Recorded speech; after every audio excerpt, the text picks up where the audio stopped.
un moment d'échange, hein, pas de souci. Ben, merci beaucoup, Pauline Nonin, voilà, pour reprendre le micro.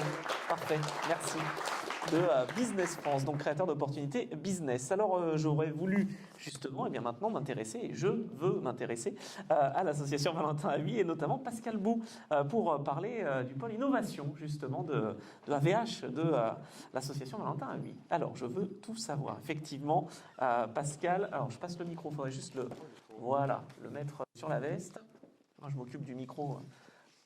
D'atmosphère ou d'ambiance en tout cas. Bonsoir, Pascal. Je veux tout savoir donc effectivement sur cette innovation et sur le CERTAM. Voilà, exactement. Donc, en fin de compte, je pense que tout le monde connaît l'association Valentin Huy. Et en fin de compte, en 2008, Valentin Huy a créé une entité qui s'appelle le CERTAM. Le CERTAM, c'est quoi? C'est le centre d'évaluation et de recherche des technologies pour les aveugles et malvoyants. Le but de cette entité, c'est de faire, en fin de compte, plusieurs missions. Première mission, c'est une mission d'évaluation technologique de solutions, que ce soit des solutions matérielles ou des solutions logicielles. Et ces solutions qui sont évaluées technologiquement par le CERTAM, vous pouvez en prendre connaissance, parce que si vous allez sur le site internet qui est certam-avh.com, vous avez des fiches produits, des tests qui ont été faits des différents produits. Donc vous avez cette première mission, qui est une mission d'évaluation technologique. Deuxième mission du CERTAM, c'est ce que je pourrais appeler une mission de sensibilisation à l'accessibilité numérique. Alors cette sensibilisation à l'accessibilité numérique, elle s'oriente soit vers les pouvoirs publics pour pouvoir insuffler le message de l'accessibilité, entre autres dans les marchés qui pourraient être passés par les pouvoirs publics, avoir aussi un aspect, d'orientation de la législation en la matière, mais aussi des sensibilisations au niveau des entreprises ou des syndicats d'entreprises pour que ces entreprises puissent prendre en compte dans les produits et dans les solutions numériques qu'elles vont développer les problématiques de l'accessibilité. Ça, c'est la deuxième partie. La troisième partie, c'est plutôt une partie que j'appellerais une partie de service, qui peut être une partie où on va échanger dès le début de la conception d'un produit avec le ou les concepteurs du produit pour qu'ils puissent intégrer dès le début de la conception les problématiques de l'accessibilité et non pas se retrouver avec une conception produit où à la fin ils se disent « Ah mais oui, j'ai oublié tel point. » Et là, vous faites de la reverse, entre guillemets, engineering, et là, ça a des coûts. Donc l'idée, c'est d'être en amont. Et derrière, de pouvoir faire aussi, de la co-conception, c'est-à-dire de pouvoir être aux côtés de ces entreprises au fur et à mesure que les produits sont développés, pour les orienter en disant effectivement, tel type de problématique, vous le couvrez ou vous ne le couvrez pas.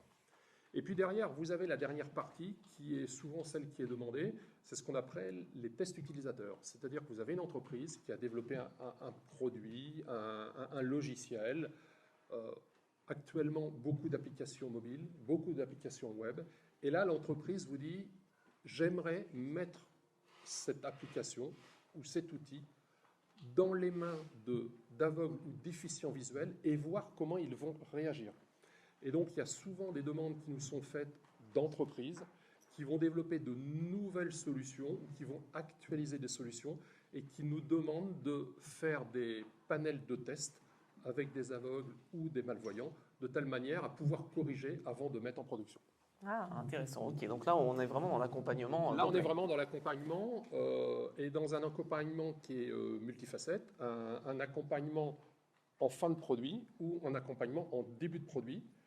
Mais aussi, ce qui est important aussi dans notre démarche, c'est toute la problématique qui est de sensibiliser. Parce qu'en fin de compte, on se rend compte qu'il y a de nombreuses problématiques qui sont dues au fait que les gens découvrent tardivement la problématique de la malvoyance ou de la cécité complète et qui se disent, effectivement, si j'avais été sensibilisé dès le début, j'aurais peut-être développé différemment et ce développement différent m'aurait peut-être permis de soit gagner du temps, soit gagner, entre guillemets, financièrement, parce qu'en fin de compte, vous n'avez pas à revenir sur le produit. Alors, c'est une question qui me vient comme ça, mais on a parlé d'audiodimension tout à l'heure. Est-ce qu'il peut y avoir aussi un rapprochement vers des entreprises qui, à l'origine, peut-être n'étaient pas intéressées ou en tout cas n'étaient pas concentrées sur de l'accessibilité, puis finalement de les amener sur ce domaine, en plus, enfin voilà, que ce soit pour les personnes voyantes ou en tout cas valides, et les personnes qui sont en besoin d'accessibilité. Ça, c'est tout à fait possible. Et en fin de compte, on a toujours la possibilité de faire une phase initiale de sensibilisation.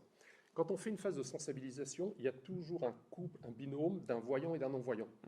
Le voyant, dont je suis entre autres, va faire quelques discours que j'appellerais entre guillemets d'ordre commerciaux, mais surtout le non-voyant va expliquer comment lui va utiliser le produit. C'est-à-dire que quand vous avez par exemple un aveugle, il va vous dire « moi voilà comment je vais utiliser votre outil avec mes outils d'assistance que j'ai ». Et puis le malvoyant, sur la même solution, il va vous dire « ah oui mais attendez, là, vous avez un contraste qui fait que moi je ne vois pas, je ne peux pas utiliser ». Et donc ça c'est quelque chose que l'on fait dans ces phases de sensibilisation, de telle manière que l'entreprise puisse de façon initiale, dans le cadre de son développement, prendre en compte ces problématiques. Ah, ok, intéressant. Est-ce que vous avez des questions également? Oui, oh là, il y en a plein.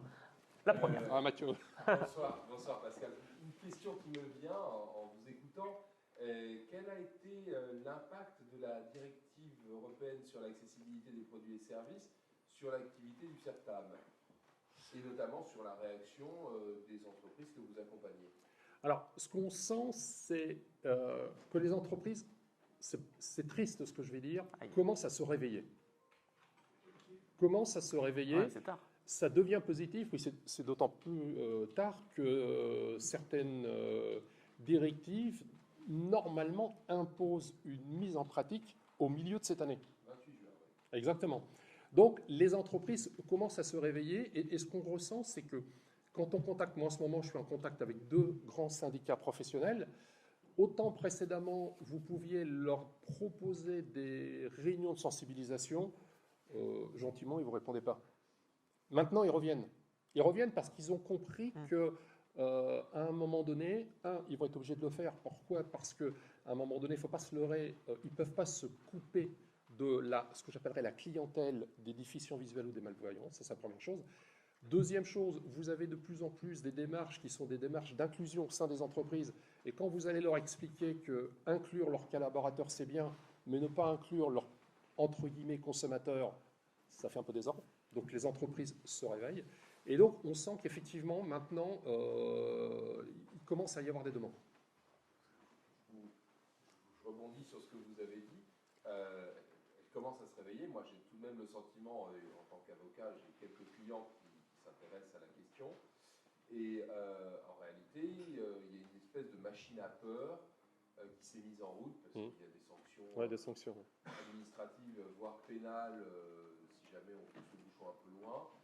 Je ne sais pas dans quelle mesure vous le ressentez, vous, au CERTAM, et on ne va pas s'en plaindre. C'est malheureusement souvent. On le comme ça que ça ressent fonctionne. parce que, enfin, on le ressent parce que quand on vient dans des missions, entre guillemets, des réunions de sensibilisation, on va couvrir l'ensemble du spectre. Et quand on va dire on va couvrir l'ensemble du spectre, on va aussi parler de la législation, mais aussi des pénalités qu'il pourrait y avoir si l'entreprise ne fait pas le nécessaire. On va leur expliquer aussi que via certains sites Internet à aujourd'hui, des utilisateurs peuvent remonter des problématiques d'accessibilité sur leur site. Donc les entreprises commencent à se dire « Ah, il serait peut-être temps que je fasse quelque chose parce que si je ne réagis pas, peut-être que demain les utilisateurs vont remonter vers nous et puis si on ne réagit toujours pas, ils vont remonter vers certaines organisations qui peuvent avoir un pouvoir de les sanctionner. » C'est vrai, c'est toujours la peur de la sanction. Alors, je crois que nos structures sont tout à fait à même d'accompagner, on n'est pas là pour fliquer, mais on est tout à fait à même d'accompagner, effectivement, et pouvoir, à un moment ou à un autre, malheureusement aussi, être à l'initiative d'une sanction. Et souvent, moi, ce que j'explique aussi à mes interlocuteurs, parce que souvent les interlocuteurs que vous avez dans les entreprises, ce sont des interlocuteurs qui n'ont pas de problème de cécité. Oui. Je leur dis, faites attention à ce que vous faites là, parce que vous pouvez très bien ne rien faire. Mais vous savez pertinemment qu'une des problématiques qu'on a aujourd'hui dans la société, c'est le vieillissement. Qui dit vieillissement dit problématique de vision. Donc, c'est-à-dire que vous travaillez dans telle entreprise, vous ne faites rien, c'est votre problème. Mais demain, quand vous serez client de cette entreprise, vous ne pourrez peut-être pas accéder de par le fait que vous risquez d'être dans ces populations qui ont perdu ou qui vont perdre la vision. Donc, vous faites ce que vous voulez. C'est-à-dire que là, vous travaillez pour vous ou pas. Et donc, les gens commencent à réagir. Ouais, c'est clair. Alors, Ouais. petite question également, voilà, supplémentaire. Oui, c'est une petite question, puisque dans le cadre de CES, donc l'internationalisation, je me posais la question si les fiches et puis les documentations étaient aussi en anglais. Aujourd'hui, elles ne le sont pas en anglais. Elles ne le sont pas. Elles ne le sont pas, pourquoi? Parce que lorsque le système a été créé, il a surtout été créé, entre guillemets, pour la France. Donc elles ne sont pas en anglais. Mais elles peuvent le devenir. Ça peut, bien sûr. Bien sûr. Bon, Bah, d'accord, je veux dire, la matière, elle est dans la fiche. On peut la traduire. C'est pas un problème. Hein. Il faudra, parce avec qu'on- certains outils. voilà, mais il faudra parce qu'on veut être internationaux ici. Et puis, et puis vous savez maintenant qu'avec l'IA, on peut tout faire. Oui, alors bon, enfin, après, il faut vérifier quand même. Petite question supplémentaire. Oui, c'est en tant qu'entreprise, c'est quoi les modalités justement pour faire auditer ou pour faire passer en validation justement une application? Ah ben c'est simple, il suffit que vous nous contactiez et puis derrière, en fonction de votre besoin, on va faire soit des panels de tests, c'est-à-dire que c'est vous qui allez définir exactement les tests que vous voulez faire, et puis nous, derrière, on va pouvoir, par exemple, sur des panels de tests, vous dire, bah voilà, on peut vous proposer un panel de tests avec tant de personnes qui sont aveugles, tant de personnes qui sont déficients visuels. Souvent, les panels de tests, c'est des sessions face à face, c'est-à-dire l'entreprise avec la personne qui a le handicap. Et en fin de compte, moi, je suis assisté à plusieurs. La personne est devant l'outil, et puis vous discutez avec elle.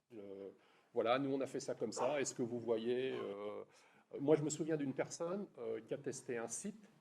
Et en fin de compte, il n'y avait aucun problème de contraste. Le seul problème, c'est que le site, derrière, il diffusait un film.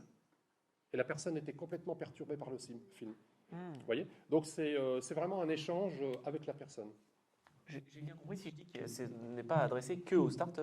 Ah non, est non, d'accord non, que c'est, le certains- là l'entreprise dont je parle, c'est une grande entreprise dans l'audiovisuel connue que vous avez sur votre télé. Vous voyez ce que je veux dire? Mais donc, On a une petite idée. en tout j'ai cas. rien dit. On n'a rien dit. on n'a rien dit. Donc, à la limite, vous revenez vers nous, et puis en fonction de ce que vous souhaitez faire, pareil, si vous voulez tester un produit, ben, à un moment donné, vous nous donnez le produit, entre guillemets, et puis les gens chez nous vont le tester, et puis ils vont alors, il y a plusieurs phases de test. Hein. Il y a une phase de test qui est une phase de test technique, ils vont un peu décortiquer, et puis il y a toujours une phase où nous, on va le mettre à disposition de déficients visuels pour qu'ils le testent. Mais il n'y aura pas l'interactivité qu'il peut y avoir avec vous lorsque vous faites des sessions d'échange. Certam-AVH, c'est ça? Alors, c'est certam-avh.com. Voilà, ok. C'était important de le rappeler. Alors, il y a une question supplémentaire. C'est ça, exactement Si on a le temps, oui. On a le temps. C'est une question, On prend le temps. Qui peut paraître pour la gratter, mais qui n'est pas du tout la démarche, qui est plutôt une sensibilisation. Pourquoi je pose la question générale? Moi, je suis un fervent défenseur de la reconnaissance à sa juste valeur, et pas que valeur philosophique, mais aussi valeur financière, de l'expertise d'usage des personnes en situation de handicap. Là, il y a des testeurs qui viennent et qui font des retours d'expérience, des choses qui permettent de façon extrêmement intéressante de pouvoir rehausser le niveau d'accessibilité. C'est positif pour la société et a fortiori les personnes aveugles et malvoyantes que nous sommes, mais au-delà de cet aspect positif, y a-t-il une forme ou une autre Oui, rémunération. financière Oui. pour les testeurs? Enfin, je vous ai expliqué ce que l'on proposait. À aucun moment, je vous ai dit que c'était gratuit. Non, mais c'est. Mais non, mais en important fin de compte, c'est un service. Non, mais en fin de compte, c'est un service. Bon. Et moi, je viens d'une grande société américaine où on disait un service gratuit n'a aucune valeur. Parce que la personne derrière, bon, elle le prend, voilà, comme ça, sur l'étagère. Quand on vous allez dire, oui, mais attention, vous allez avoir un panel de tests. C'est tant de personnes, c'est tant d'euros. Alors, ce qu'il faut savoir aussi, c'est que les personnes qui font des tests sont des bénévoles. Ah, Ce sont des bénévoles, ce ne sont pas des employés de l'association, donc ce sont des bénévoles. Donc, il y a une double rémunération, c'est-à-dire qu'il y a une rémunération, et Thibault le connaît bien, il y a une rémunération parce que c'est une prestation de service, et souvent, ce qu'on demande, c'est un dédommagement via un bon d'achat de l'ordre de 50 € pour la personne qui est venue faire le test. Donc une forme de valorisation. Une forme de valorisation. Et dans certains cas, pour certaines personnes, on demande à ce que le transport pour aller au lieu de test soit pris en charge. Sachant que ce lieu de test peut très bien être dans les locaux de l'entreprise ou dans les locaux de l'AVH. Ça, c'est au choix derrière. on peut imaginer peut-être mieux une rémunération. Je ne sais pas, j'extrapole, mais c'est vrai que je suis d'accord. Alors, attention, la rémunération, on rentre dans le monde du salariat. D'accord. Donc, c'est pas la même chose. Ok. C'est pas la même chose que le bon d'achat que la personne a. Et Oui, il y a d'autres problématiques. il y a Ok, d'autres ok. problématiques. Non, mais je comprends parce que c'est vrai que c'est utile pour toute la communauté, mais d'un autre côté, ça prend du temps. Et en plus, quand vous allez voir une entreprise pour lui proposer des panels de test ou des phases de sensibilisation et que vous lui dites c'est tant d'euros, là vous voyez si l'entreprise est intéressée ou pas. Ouais. C'est-à-dire que si c'est gratuit à vous dire, oh ben, allez, pas de problème, venez. Si vous lui dites monsieur c'est tant, alors attendez, il faut que je regarde. Et reviennent vraiment les gens qui sont intéressés. Parce que le but, c'est effectivement de sensibiliser les gens, mais ce n'est pas de sensibiliser les gens pour faire une sensibilisation et puis qu'il n'y ait pas de suite derrière. Donc le fait qu'il y ait un coût, ça va être une sensibilisation où là, on sent que l'entreprise a quand même envie de faire quelque chose. Ok, non, mais intéressant. Merci pour ces questions Bah, de rien. et ces réponses, surtout. Merci beaucoup, Pascal. Donc voilà, qui nous a présenté le CERTAM. On va prendre du temps aussi pour présenter l'Handilab, puisque Fanny Cohen est présente. Voilà, se dire mince, c'est à moi. Je vois que Pascal est parti avec mon micro. Ah non, c'est bon, ça va, tout va bien. Oui, on va pouvoir accueillir Fanny pour parler rapidement, mais efficacement, de l'Handilab. Alors, il est où le micro? Il est par là? Ah, ça y est, il est là. Et moi, celui-là, je le tiens. Voilà, faut juste le pincer. Voilà, pas de souci. Bonsoir, bienvenue. Bonsoir. Écoutez, mais je suis ravie, enchantée d'abord de découvrir toutes ces solutions qui nous viennent d'Amérique. Et pas seulement, et pas que, puisque nos sociétés, entreprises françaises qui rayonnent de l'autre côté de l'Atlantique, merci Business France, c'est quand même extraordinaire. Vous faites un travail de rayonnement et d'accompagnement des entreprises fantastique. Alors, bon, Handilab, écoutez, je crois qu'on a beaucoup de points communs, Thibault. Hein? Donc, le premier pôle, en tout cas, c'est ce qu'on cherche, d'accessibilité. Et le premier pôle, en fait, un accélérateur d'innovation au service du handicap et de la perte d'autonomie. C'est ça, Handilab. Donc, ça a ouvert en décembre, comme le campus Louis Braille.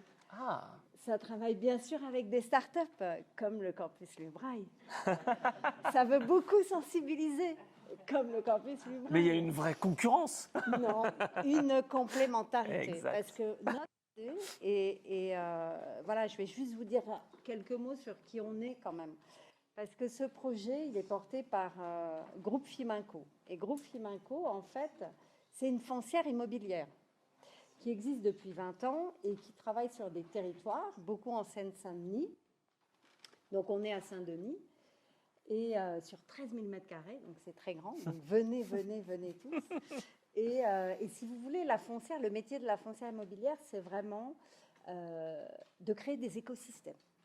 Et à l'image de ce qu'on a pu faire à Romainville autour du secteur culturel, parce qu'on a un président qui est très féru de culture et qui a été un grand mécène en fait d'activités culturelles, eh bien depuis 10 ans, il a décidé d'agir encore plus sur le territoire dans lequel il évoluait et il travaillait, et de créer un écosystème qui permettait de transformer le territoire, l'activité autour d'une thématique qui était la culture. Donc il a regroupé à la fois des galeries d'art, des écoles, on va avoir le conservatoire supérieur d'art dramatique, le fameux conservatoire qui va s'installer à Romainville.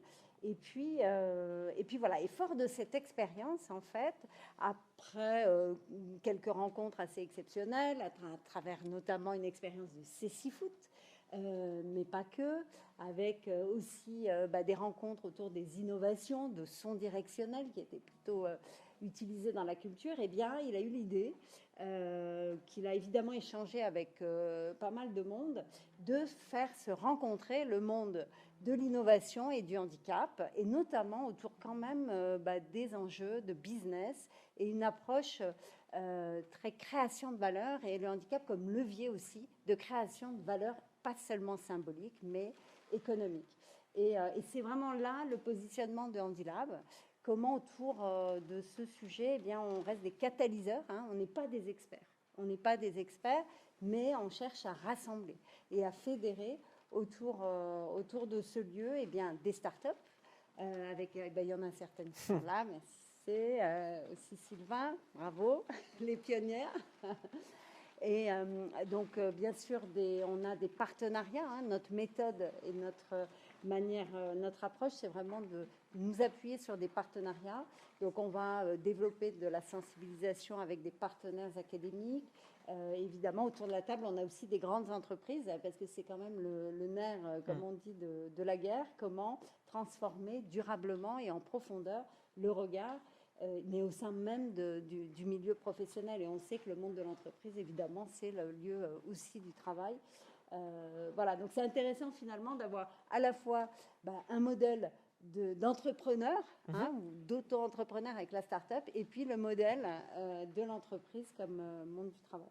Et enfin, eh bien, Handilab, c'est aussi un lieu où se rejoignent de la recherche, un petit peu d'enjeux médicaux et du public, hein, puisqu'on va développer des événements et des rencontres. Alors, je disais en rigolant qu'il y avait une concurrence. Non, il peut y avoir des synergies qui existent justement entre toutes ces innovations, comment dire, toutes ces initiatives, pardon, qui sont nées récemment ou moins récemment. C'est un objectif, à mon avis. L'objectif et l'enjeu, c'est d'amplifier. Amplifier le plus possible l'impact. Comment faire ça? C'est travailler ensemble. Et donc ça, c'est vraiment une discussion qu'on a commencé à avoir avec Thibaut. On a été arrêté à cause de Las Vegas et de cet océan, mais on va reprendre vraiment très étroitement ces discussions, parce que moi, je vois énormément de synergie, de complémentarité, de passerelles. Sur plein de sujets. Vous parliez d'usagers, de communautés d'usagers pour tester les solutions, c'est fondamental. C'est-à-dire les startups sont aussi dans une démarche de créativité, d'invention, d'innovation, et c'est comment ne pas rester hors sol, mais bien se connecter aux besoins. Et c'est ça aussi qu'on souhaite faire avec vous, avec tous les acteurs du secteur, et comment surtout pas travailler chacun dans son coin, mais bien ensemble pour amplifier. Eh ben, c'est tout ce qu'on souhaite. Merci beaucoup pour ces mots. Merci à vous. Merci Fanny Cohen. La présentation d'Handilab. Thibaut, c'est parfait. Là, je pense que c'est vraiment intéressant. Alors attends, on va récupérer le micro. Voilà, tout ça fait comme ça. Tu auras le micro, Thibaut, pour qu'on puisse t'entendre. Parce que oui, je vais en profiter, mais c'est vrai que c'est capté. Hein, effectivement, on aura l'occasion de pouvoir revoir ou revivre cette soirée. Effectivement, il y a pas mal de personnes qui n'ont pas pu venir ce soir, donc tout est filmé et tout sera diffusé sur la chaîne YouTube du campus dans quelques jours. Tout comme d'ailleurs cette inauguration du 3 décembre, Ouais. on a parlé Cécile Foot. À vous de voir Emmanuel Schumberger, ça doit lui parler avec le documentaire évidemment sur l'équipe de France qui nous a fait rêver pendant ces Jeux paralympiques. Alors on voulait conclure cette soirée, mais on sait qu'on va avoir un moment d'échange hein, évidemment, en faisant un petit tour d'horizon peut-être des entreprises que tu as rencontrées. Alors pas au CES à Las Vegas, mais bien à New York. Donc là tu es parti de l'autre côté des États-Unis et faire un petit bilan, un petit tour d'horizon et un comparatif peut-être avec le système français. Et effectivement, je vais conclure brièvement, mais je suis allé à Las Vegas et je me suis dit c'est quand même dommage d'aller aussi loin pour rester 3 jours. Donc j'en ai profité pour passer une semaine à New York la semaine dernière et j'ai organisé, grâce à quelques contacts, 8 rencontres. J'ai rencontré 8 structures à New York dans le domaine du handicap visuel, puisque c'est le sujet du campus Louis Braille. Et donc je voulais juste partager un petit peu avec vous aujourd'hui quelques enseignements, peut-être vous dire un petit peu qui j'ai rencontré. Et puis si certaines sont intéressées par des mises en contact avec ces structures à New York, ce sera avec grand plaisir, parce que encore une fois, tous ces contacts, que ce soit ceux de Las Vegas ou de New York, Si j'y suis allé, c'est pour pouvoir les partager ensuite partout, à chaque fois que c'est pertinent. Et alors, je veux juste comprendre, et après, évidemment, je te laisse développer, mais n'était-elle pas présente à Las Vegas, ces entreprises-là, justement? Une l'était, D'accord. c'est la Lighthouse de New York, qui est donc axée sur l'innovation. Bon, on ne s'est pas croisé au CES parce qu'on ne savait pas quand on y était tous les deux. Mais je me suis quand même rendu compte que c'était finalement, même aux États-Unis, un petit milieu, le milieu de la déficience visuelle et de l'innovation, puisque lors de mon premier rendez-vous à New York avec l'équivalent de l'INJA, donc l'Institut pour enseignement, enfin ça s'appelle la New York Public School ou quelque chose comme ça, enfin bref, l'école pour aveugles de New York, le nom de la première personne qu'on m'a conseillé de rencontrer, c'était une personne que j'avais rencontrée la semaine d'avant au CES. Ah. Donc en fait, quand on croise le handicap visuel et l'innovation, même aux US, il y a 30 personnes, quoi. Ah oui, d'accord. Ouais. Bon, c'est un peu rassurant. Je ne sais pas si c'est rassurant ou pas rassurant, mais c'est comme ça, quoi. Oui, d'accord, d'accord. Donc Non, on mais a en fait tout cas, il faut on a fait serrer assez les vite le coudes. tour. On a C'est- fait le tour. Oui. Mais voilà, ouais. Mais c'est autant de contacts intéressants pour créer des partenariats avec ces structures aux États-Unis. Et surtout, moi, je pense toujours aux startups incubées, accompagnées par le campus Webrail, qui cherchent à développer leurs activités économiques sur le marché américain. J'ai rencontré des agents ou des associations qui pourraient faire l'intermédiaire et aider à mieux connaître déjà le marché américain, qui est un marché important. Capsys, par exemple, pour revenir à eux, ils font 40% de leur chiffre d'affaires aux États-Unis, donc c'est quand même colossal. Donc c'est un marché conséquent et c'est un marché sur lequel il faut savoir arriver au bon moment avec le bon accompagnement. Question bête, mais comment tu as été accueilli là-bas? Est-ce que c'était le petit Frenchie ou est-ce que vraiment tu as été pris au sérieux? Le campus Louvray a été pris au sérieux? Non, ils étaient très contents. De toute façon, les gens sont toujours contents quand on vient les voir en personne, de manière générale. Moi, je pensais que j'allais découvrir de l'existence de réseaux entre la France et les États-Unis sur le handicap visuel, mais manifestement, il n'y en a pas tant que ça. Et puis, donc j'ai fait un tour de piste des différentes structures à New York. Bon, on les a sur le slide là, on pourra vous partager le slide et puis s'il y a besoin. Je ne vais pas vous tous les lister là, mais en gros, j'ai trouvé un peu l'équivalent des structures ici, l'équivalent de l'INJA, l'équivalent de l'AVH, des structures qui sont sur tout ce qui est independent living. Ils sont très axés sur ces sujets-là, donc tout ce qui est hors des institutions en fait. Hein, c'est des sujets aux États-Unis depuis 30 ans, ils sont dessus. J'ai vu des sociétés, je dis des sociétés parce qu'en fait, ce ne sont pas des associations, hein, ce sont des vraies agences pour les personnes déficientes visuelles qui travaillent vraiment comme des structures privées, mais avec une démarche vraiment business. Ils ont pour la plupart des financements mixtes, comme ici, public, appel à la générosité du public, donations. Voilà, et c'était assez riche. J'ai vu la fondation Helen Keller aussi, qui est basée à Brooklyn, l'école pour aveugles, donc qui est plutôt dans le Bronx, et puis à New York, à Manhattan, le reste des associations. J'ai vu une chose intéressante, c'est qu'en fait, aux États-Unis, sur ce qui est édition adaptée, donc édition en audio ou en braille, en fait, ils ont un modèle complètement différent d'ici, où ici, c'est plutôt les associations qui assument ça, notamment Valentin Huy, hein, depuis des années. Et bien là-bas, c'est les librairies, enfin les bibliothèques publiques qui ont un service pour les aveugles. En braille ou en audio, on peut avoir des plages braille gratuites. Enfin, depuis 1930, c'est comme ça. Et donc, je trouve que c'est un modèle qui est excellent. On y vient un peu en France, là, maintenant, avec la BNF, etc. Mais c'est structuré chez eux. Sur ce point-là, ils sont en avance. De manière générale, je ne dirais pas qu'ils sont en avance sur tout. Je pense que c'est vraiment complètement faux de se dire que l'herbe est plus verte ailleurs. Par exemple, au niveau des... Bon, ça, tout le monde le sait, mais au niveau des allocations, voilà, un non-voyant aux États-Unis, il a beaucoup moins d'allocations qu'un non-voyant en France. De ce point de vue-là, c'est quand même pas du tout les mêmes conditions. Et même au niveau de l'emploi, un des chiffres qu'on m'a dit, c'est nous, les aveugles, c'est 70% des aveugles au chômage. Oh. Ici aussi, en fait. Malheureusement. Ah, ici aussi. Ouais, malheureusement, ou 50 peut-être, on ne sait pas très bien, on n'a pas de chiffre vraiment, mais c'est 60. En gros, il n'y a pas de différence. Et en fait, il y avait plein de points communs entre les États-Unis et la France. Ce qui est, je ne sais pas si c'est rassurant, mais en tout cas, c'était mon constat. Et je voulais aller un tout petit peu plus loin, et puis après on conclura, mais sur l'accessibilité, tu sais, dans les rues, des choses comme ça, est-ce que c'était aussi avancé que chez nous, moins avancé? Ça, je me suis toujours posé la question. Je suis partagé, il n'y a pas beaucoup de feux sonores. La ville de New York est plutôt accessible, c'est pour un déficient visuel, voilà. Après, il y a énormément comment ça s'appelle, d'échafaudages partout, qui ne sont pas très protégés ni rien. Honnêtement, moi, j'ai pas trouvé que l'accessibilité était meilleure qu'à Paris. Ok. Non. Que c'est carré. Sauf que c'est carré, tu ne peux pas te perdre. Alors, c'est carré à Manhattan, hein, mais si tu vas à Downtown ou à Brooklyn ou je sais pas où, c'est plus du tout carré. Hein, donc, bon. C'est relativement carré. Ouais, non mais effectivement, c'est pas forcément l'Eldorado qu'on peut imaginer. J'ai un truc qu'on va creuser, c'est qu'apparemment le métro de New York a fait pendant 2 ans des tests dans une station de métro où ils ont installé tous les dispositifs de guidage possibles, les Navilens, les trucs, les machins, et ils ont fait tester par 1000 déficients visuels avec des questionnaires, etc. Donc je vais essayer de trouver vraiment les résultats de cette étude. J'imagine que c'est public, je suppose, et ça peut sans doute être intéressant pour d'autres villes, notamment pour Paris ou pour d'autres villes françaises. Tiens, j'y pense. Est-ce que c'était sonorisé, les transports en commun Ouais. que tu as pu prendre? Ouais, les métros sont sonorisés. Bah, pour ceux qui sont allés à New York, vous le savez. Et quand il n'y a pas de sonorisation vocale, le conducteur du train prend son petit micro pour annoncer la station. Ce qu'on n'aura jamais ici, malheureusement, mais voilà. Ok. Non, mais intéressant. Et par contre, peut-être juste pour finir sur ce retour, et après on va boire un petit coup. Oui, quand même. J'ai trouvé, mais ça on le sait aussi, que c'est vrai qu'il y a un rapport au handicap qui est quand même beaucoup plus naturel. Et j'ai trouvé beaucoup de gens très... Enfin voilà, quand j'arrivais dans les restaurants, j'étais tout seul souvent, parce que j'étais pas, voilà, j'ai pas les moyens d'aller en équipe là-bas, malheureusement, mais peut-être l'an prochain, on verra.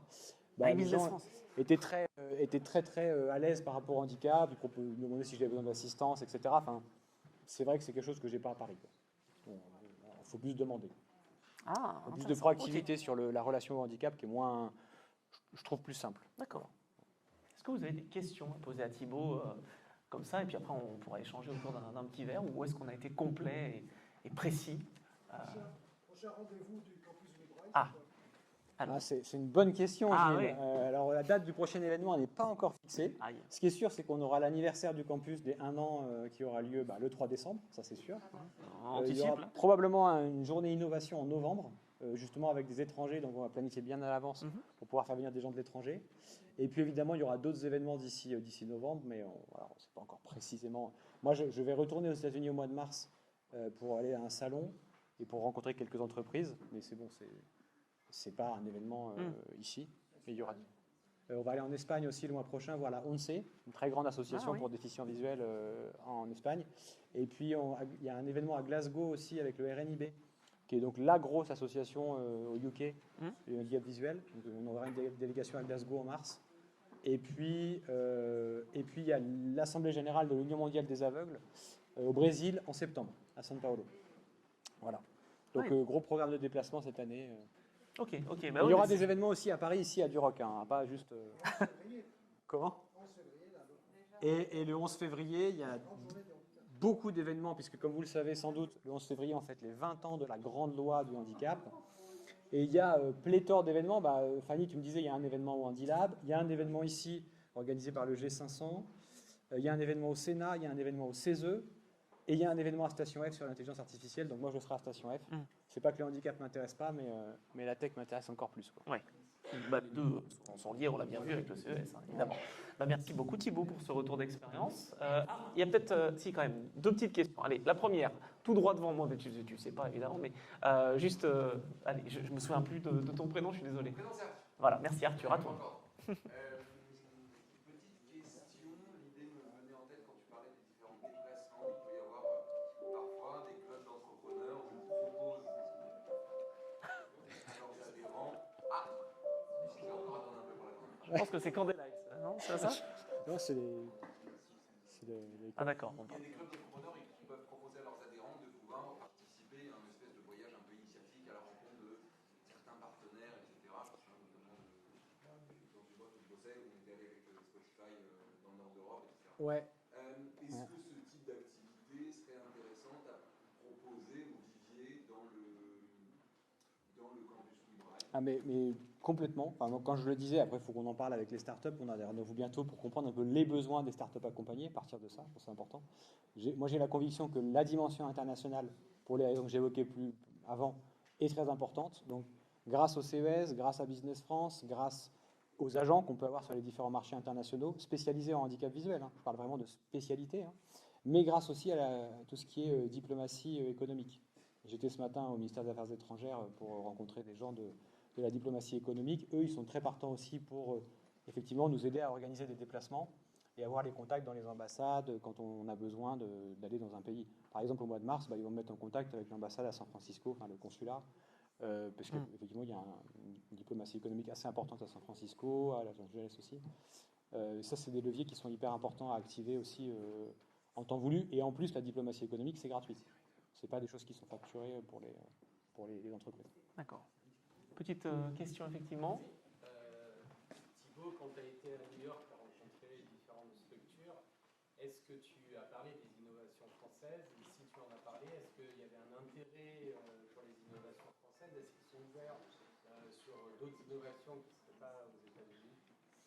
Ouais, globalement, ils sont ouverts. Après, pour être tout à fait transparent, sur les 8 structures que j'ai rencontrées, ils n'avaient pas tous un niveau d'intérêt pour l'innovation équivalent. Il ne faut pas s'imaginer que là-bas, c'est parce que c'est les États-Unis, ils sont tous à fond sur l'innovation. Ce n'est pas tout à fait vrai. Je dirais que c'est un peu comme ici, où des associations, j'ai principalement rencontré des associations à New York, ou des instituts. Il y a des niveaux de maturité très différents, et en fait, je dirais qu'il y en a peut-être 2 sur 8 qui ont vraiment un intérêt pour ces sujets d'innovation, voilà. Et les autres ne sont pas contre, mais ils ne vont pas forcément sauter sur tout ce qui sort. Donc c'est un peu mitigé. Je pense qu'il faut un peu aller les chercher. Ouais. C'est un travail de longue haleine, quoi. Ouais. Et puis je pense que c'est pas souvent que il y a pas beaucoup de liens pour l'instant qui existent entre les États-Unis et l'Europe, et je pense, enfin sur le handicap visuel. Et je pense que ça peut être l'occasion de tisser des liens plus dans la durée. Et évidemment, c'est pas en allant une fois à New York que ça va se faire. C'est dans la durée qu'on va avoir des résultats là-dessus. Ok, merci beaucoup. Si vous avez tout... peut-être une dernière petite question. Allez, et après on boit, promis. Oui, Marc Offrand du service international de l'AVH. Trois petites remarques qui vont dans le sens de ce qu'a dit Thibaut. Les problèmes des aveugles et des malvoyants, c'est les mêmes partout. Oui. Et partout, on essaie de chercher la solution en restant derrière ses frontières et en essayant de réinventer la roue. Une exception, c'est quand même les pays, je veux dire, d'Afrique subsaharienne où les problèmes sont pires qu'ailleurs. Autrement, c'est à peu près tout. Ils font la même chose. Sur la mondialisation des matériels, c'est pas que pour les produits innovants. Pour tous les matériels adaptés, qu'ils soient de haute technologie ou de tradition très ancienne, il n'y a qu'un seul marché, c'est le marché mondial. Il n'y a pas de marché national pour les produits, je veux dire, adaptés. Il faut être bien conscient de ça. Et puis, troisième point, sur les organisations étrangères qu'on peut rencontrer, ils sont tout à fait ouverts, en général, dès l'instant où on a quelque chose à dire. Ils sont à l'écoute. Ouais, voilà. Ok. Ouais, non, j'ai été très bien accueilli. Ils ont vraiment un sens d'hospitalité. Et d'ailleurs, c'est pas mal, mais au CES, j'ai fait deux dîners le soir, mais pas avec des boîtes françaises. C'est des structures étrangères ou des Américains qui m'ont proposé de passer plus de temps ensemble, quoi. Ouais. C'était très sympa. Et puis à New York, j'étais effectivement très bien reçu. À partir du moment où vous venez voir les gens et que vous avez effectivement une innovation, quelque chose à leur raconter de nouveau, effectivement, ils sont plutôt très à l'écoute. Ouais. Bon, eh bien, merci. Merci pour votre écoute aussi.